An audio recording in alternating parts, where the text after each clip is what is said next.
Cek, 1, 2, 3. Ya, Assalamualaikum warahmatullahi wabarakatuh. Ahlan wa sahlan teman-teman semua. Nama Ane Rangga Setiaji.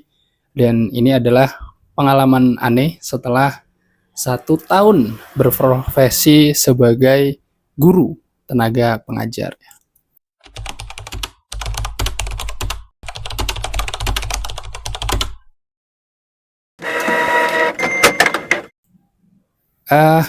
Sebelumnya mungkin Ane ceritain dulu ya, kenapa Ane bisa jadi seorang guru pada akhirnya. Ane mahasiswa semester akhir pada waktu itu, jadi sedang melaksanakan skripsi. Alhamdulillah udah selesai, udah sidang dan revisian. Dan pada waktu itu Ane memang mencetak revisi itu karena udah kemalaman dan karena beberapa hal ya udah Ane memutuskan untuk nyetak revisi itu di sekolah.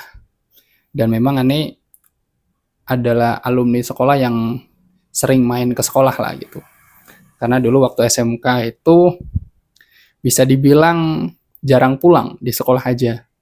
Dan lebih banyak ngabisin waktu di sekolah untuk belajar tambahan dan lain sebagainya, bahkan sampai malam dan pasti dengan izin orang tua. Pokoknya pada waktu itu sudah semester akhir, pingin ngeprint revisian, dan ketika udah selesai pingin balik ke rumah, dicegat oleh salah satu guru Ane lah ya di sana. Dan tiba-tiba beliau nanya gitu, udah selesai belum kuliahnya? Ya Pak, udah selesai, ini tinggal nyetak revisian, setelah itu udah selesai, tinggal nunggu wisuda gitu kan. Dan beliau pada waktu itu langsung menyampaikan kalau misalkan mau nggak ngajar di sini. Kebetulan Bapak ini dapat penempatan karena ada pengangkatan kan, guru, kemudian dapat penempatan di tempat yang lain dan diminta untuk mau nggak ngajar di sini gitu. Pada waktu itu Ane belum mengiyakan karena ya kita tahu lah ya, mau nggak mau kita harus realistis juga kan, berapa gaji guru dan lain sebagainya. Tapi di saat itu Ane juga berpikir kalau misalkan ya jangan memilih kalau nggak ada pilihan gitu kan. Tuh Ane juga belum lulus, ijazah belum keluar gitu kan, ya why not kalau misalkan mau menghabiskan waktu sebagai guru di sana. Toh juga itu bukan lingkungan yang baru bagi Ane, orang-orangnya udah kenal, lingkungannya nyaman, jadi ya kenapa enggak, dan dekat dari rumah juga, dekat dari rumah, bahkan jalan pun sampai gitu, jadi why not lah gitu. Pada waktu itu belum sempat memutuskan dan dikasih tenggang waktu berapa hari untuk memutuskan. Kemudian nanti Ane bilang, ya udah Pak, nanti tak pikirin dulu, kalau sudah oke, udah dapat jawabannya tak kabari. Singkat cerita, akhirnya memutuskan oke, nggak apa-apa, kita ngajar di sekolah yang sudah membesarkan kita juga kan, sekaligus pengabdian di sana. Setelah mikir-mikir lagi, walaupun gajinya nggak seberapa, tapi lingkungannya bagus, kemudian nggak perlu ngekos dan lain-lain, intinya bensin segala macam, makan itu bisa kecil dibandingkan kita harus keluar kota misal, atau mungkin kerja di tempat yang lumayan jauh. Nah, pertimbangan Ane di situ. Jadi ya Ane terimalah tawaran itu untuk jadi tenaga pengajar di sana. Dan Ane rasa Ane juga tipe orang yang cukup hobi ngajar ya, karena di organisasi pun sesekali ngisi materi dan sebenarnya Ane enjoy.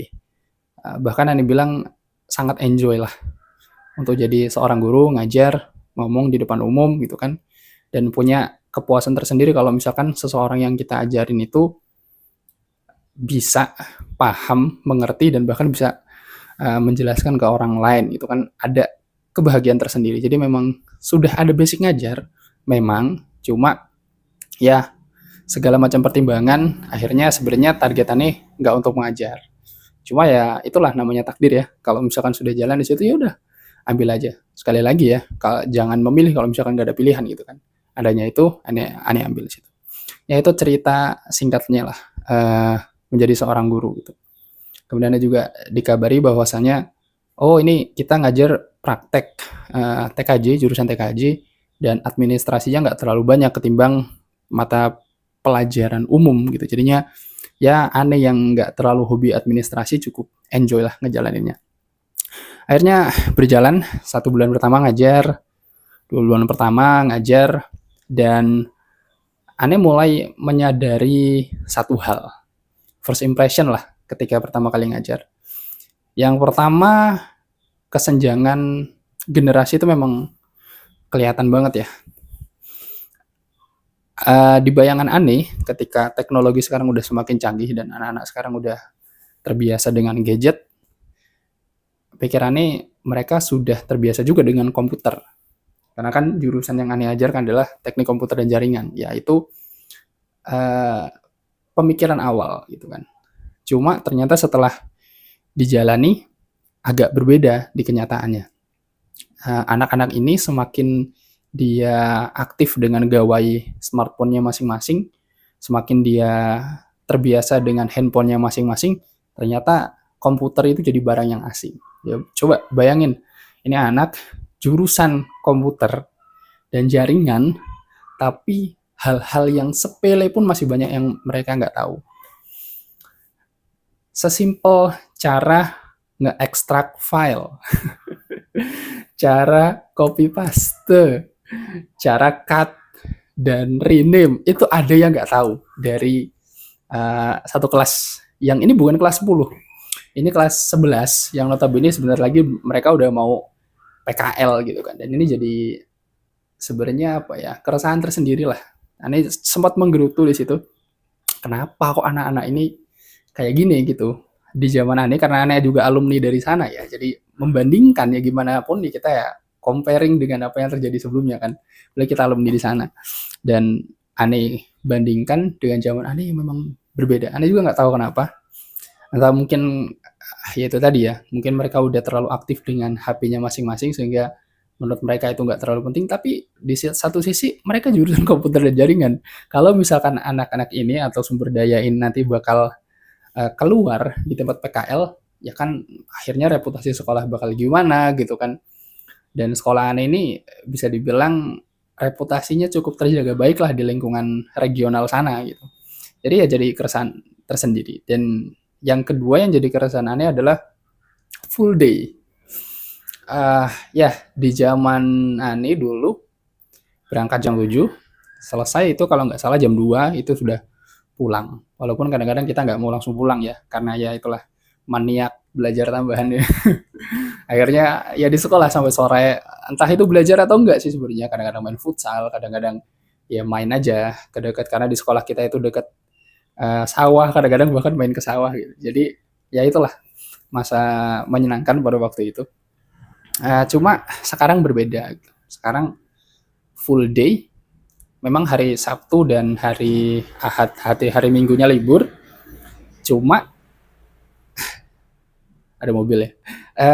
Di waktu itu dari jam 7 masuk gitu kan, 7.15 deh, 7.15 masuk sampai dengan jam 3 lewat, bahkan jam 4 ya. Sampai dengan jam 4 full day di situ. Dan sulitnya adalah mata pelajaran produktif atau mata pelajaran kejuruannya itu full. Jadi satu hari satu mapel, yaitu mapel produktif alias bidang kejuruan. Dan aneh sebagai tenaga pengajar yang mengajar bidang kejuruan itu dapat tantangan yang lumayan dibayangin, namanya anak-anak kan. Bukannya ya nggak cuma anak-anak sebenarnya. Kita pun kalau misalkan diminta untuk belajar dari jam 7 sampai dengan jam 4 dengan mata pelajaran yang sama, pasti bosen, pasti capek, pasti lelah ya kan. Bosennya itu kerasa banget. Bahkan sampai anak-anak itu aneh ngelihat mereka itu kadang-kadang kasihan gitu. Mungkin udah terlalu capek atau gimana, jadi aneh kasih waktu untuk ya udah ini udah terlalu capek, mungkin merekanya udah kelihatan, tak kasih waktu 15 menit, 10 menit untuk tidur. Ya gimana kalau nggak tidur, nggak produktif juga, percuma untuk apa gitu. Dengan kondisi mungkin fisik mereka, dengan kondisi mungkin mereka mental mereka dan lain sebagainya, dipaksakan untuk terus-terusan belajar kan nggak bagus juga. Makanya kadang-kadang gitu ya, 15 menit, 10 menit silakan tidur. Untuk ngecas lah bahasanya. Dan tantangan juga bagi tenaga pengajarnya karena aneh itu tipe orang yang kalau misalkan sesuatu disampaikan bisa lebih cepat, kenapa enggak gitu. Kalau misalkan 30 menit sebuah materi ini bisa kita sampaikan ke audiens dan audiens itu sudah paham, kenapa harus sampai 2 jam? Nah, itu prinsip aneh sebenarnya. Karena ya suka aja yang nggak suka yang terlalu bertele-tele, yang simple aja, yang penting mereka paham, tahu prakteknya, jalan. Nah, itu kan yang dipingin itu. Cuma dikasih waktu dari jam 7, 8, 1, 2, 3, 4, 5, 6, 7, berapa tuh? 7, 8 jam untuk belajar, itu rasanya wah. Bahkan ya itu tadi ya, yang ngajar mungkin jadi tantangan untuk pengajaran juga. Walaupun ya namanya pelajaran teori itu kadang-kadang kita ganti-gantian ya. Jadi karena perangkat terbatas, kemudian si anak ini belajar satu kelompok, nanti gantian dengan kelompok yang lain. Kayak gitu tipe pengajarannya. Tapi kan di selah mereka nunggu temennya yang apa namanya sudah praktek atau yang belum praktek ini kan mereka nunggu. Dan di situ kadang-kadang ya itu tadi timbul kejenuhan, kebosanan dan lain-lain. Makanya kita harus pinter-pinter untuk mengolah itu. Itu dua hal yang aneh rasa cukup mengganjal ya. Ya skill issue mereka yang udah kelas segini tapi belum tahu basic-basicnya. Dan yang kedua adalah waktu belajar yang menurut Ane terlalu tidak efektif lah. Sebenarnya bisa aja full day kalau misalkan itu nanti dikombinasikan dengan agenda-agenda yang lain ya. Cuma kalau misalkan disuruh belajar full itu menurut Ane pribadi malah gak efektif. Ya itu singkat cerita beberapa bulan pertama. Tapi ya namanya kita guru ya, lama-lama sudah mulai berdamai dan mengatasi lah gimana caranya bisa berjalan dengan baik. Bahkan Ane throwback ke belakang lagi untuk ngulas materi mereka yang mereka pada lupa sekedar ngokopi yang tadi itu, ya itu harus dipelajari karena memang ya gimana, kalau misalkan itu nggak dipelajari nanti bakal susah di dunia kerja mau ngapain gitu kan, apalagi ini kejuruan, bahasanya kejuruan. Ya singkat cerita akhirnya karena itu Ane masuk udah mau hampir semesteran ya, akhirnya semesteran selesai, kemudian masuklah anak-anak baru gitu, yang bukan Ane nggak ngajar dari pertengahan. Kalau sebelumnya kan dari pertengahan ngeliat kondisinya kayak gini, kemudian ini anak baru, bener-bener baru dari SMP dan diminta untuk ngehandle 3 kelas ya, kelas 4 bahkan, 3 kelas itu kelas 1 dan 1 kelas 2, kelas 11 berarti ya.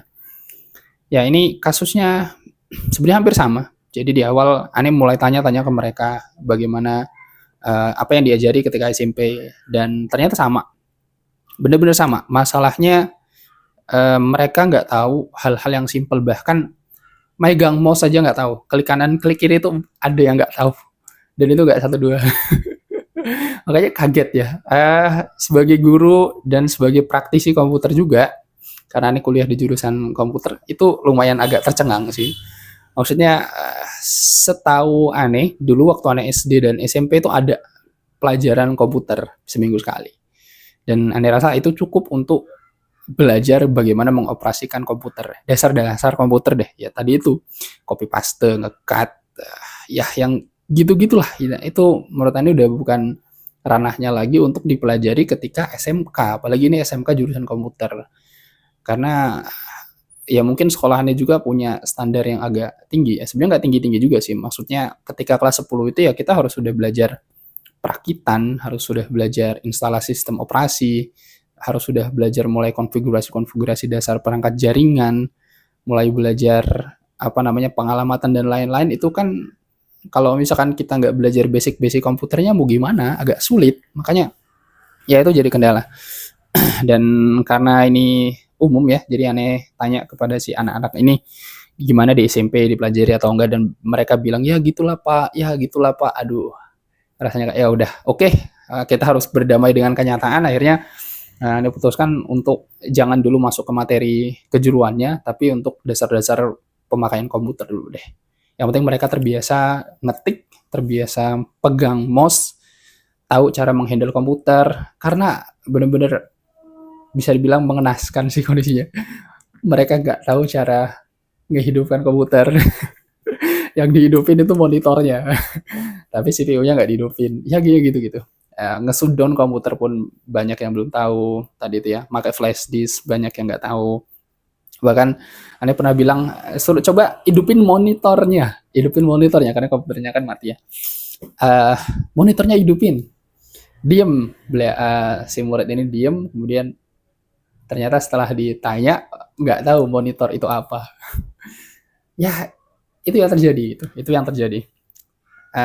Dan kembali lagi ya, setelah Ane pikir-pikir, ya udah akhirnya berdamai dengan itu semua. Oke lah, mereka pada masa SMP-nya mungkin nggak dipelajari dengan maksimal, SD-nya nggak dipelajari dengan maksimal. Oke lah, karena kita juga guru, jadi kita nggak bisa lepas tanggung jawab kan.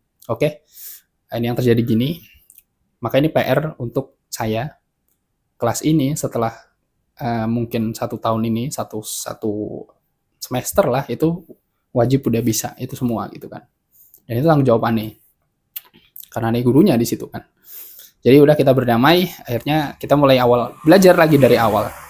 Memang cukup makan waktu ya, karena target Ane sebenarnya di awal semester itu nggak lagi mikirin itu, tapi ya gimana, itu yang terjadi, harus belajar lagi.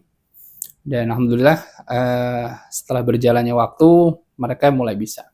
Sebenarnya bukan anak sekarang itu nggak bodoh kok, mereka itu pinter. Ane ajari 1, 2, mereka bisa paham kok.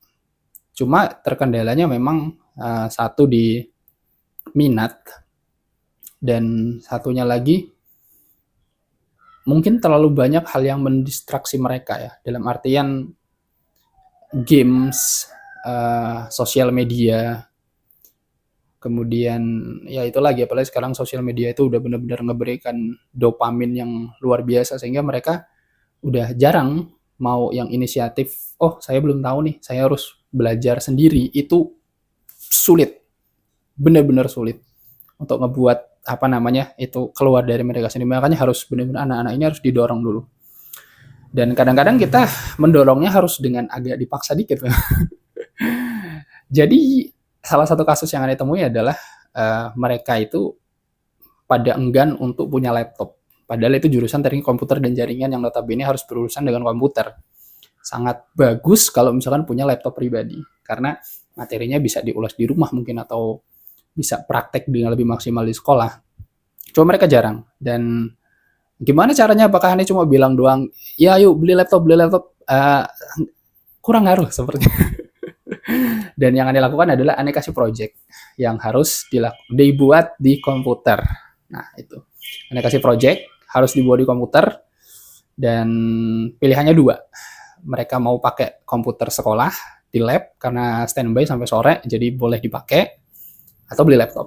Dan alhamdulillah berhasil ya, dari satu kelas itu yang tadinya awal mungkin tadi bilang 1 mungkin ya, atau mungkin sama sekali nggak ada yang punya laptop, akhirnya mulai beli laptop. Ada sekitar 4 atau 5 orang beli laptop, ya alhamdulillah gitu kan. Karena ngerasa nggak ada ruginya juga. Ini mungkin ya kita nggak bisa menjudge ya, ada yang ekonominya mungkin kurang mampu, tapi dalam artian sebenarnya worth it kok. Ini alat untuk belajar, apalagi mereka jurusan komputer kan, nggak perlu yang mahal-mahal, yang penting ada. Itu kan sebenarnya tujuan kita di situ. Ya, kemudian ya singkat cerita nih udah mulai ngajar, dan seperti yang Anda bilang tadi ya, sebenarnya anak-anak ini nggak bodoh sebenarnya. Cuma memang mereka itu harus ditumbuhkan minatnya. Ketika minat itu sudah tumbuh, mereka semangat kok. Mereka semangat, dan ini terbukti ya. Jadi Ane ngajar kelas 1, dan waktu itu memang kalau di sekolahan itu memang setiap tahunnya biasanya sih ada lomba-lomba keluar, jadi kita memilih beberapa orang untuk jadi perwakilan lomba. Dan pada waktu itu diputuskan untuk oke, kita perwakilan lombanya yang pada waktu itu lomba cerdas cermat dari kelas 10. Dan ini lumayan jadi tantangan juga. Di kelas 10 yang mereka sama sekali nggak tahu-tahu tentang komputer, dan oke, ada waktu sekitar berapa bulan ya? 2 atau 3 bulan kita godok anak-anak ini untuk ikut cerdas cermat komputer. Wah, itu tantangan yang luar biasa. Ya, singkat cerita Ane seleksi lah. Ane seleksi beberapa yang kelihatan anak-anaknya memang hobi dan semangat lah intinya. Dan setelah itu berjalan, mereka seneng kok. Mereka seneng. Mereka semangat. Semangat itu kerasa. kerasa sekali. Bahkan karena itu kita latihan hampir tiap hari ya. Mereka semangat banget. Kita juga jadi senang ajarnya. Aneh ngelatih dua ya, cerdas cermat sama satu lagi desain grafis. Karena Andi juga punya basic desain grafis, jadinya oke kita latih dua cabang ini. Dilatih dan yang aneh nggak nyangka adalah ketika mereka itu udah dikasih semangat, udah dikasih minat, bahkan libur pun mereka minta masuk. Itu yang sampai sekarang nih, wah ya Allah, kalau orang itu udah dikasih minat ya ya gini jadinya. Bahkan itu waktu itu libur ya. Libur, tapi mereka tetap minta masuk, Pak. Masuk aja, Pak. Di rumah nggak ngapa-ngapain. Enakan di sekolah gitu. Kita belajar bareng dan segala macam. Oke. Ya, namanya kita apa ya?